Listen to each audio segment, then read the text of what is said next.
Hey there! In today's video, I'm going to show you how to add the new First Pics of 2025 sticker to your Instagram story. It's a fun and festive way to celebrate the start of the new year, so let's jump right in. First, open Instagram and head over to our official profile.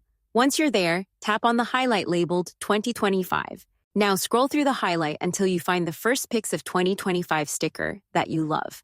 Once you spot it, just tap the Add Yours button below the sticker, and it'll automatically open in your Instagram story camera.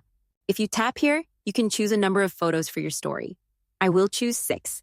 From here, you can either snap a brand new photo or video, or upload one from your gallery that perfectly captures your 2025 vibes. Once your story is ready, hit your story to share it with your followers. And that's all there is to it. If you enjoyed this tutorial, don't forget to like, comment, and subscribe for more Instagram tips. Have a fantastic start to 2025, and I'll see you in the next video.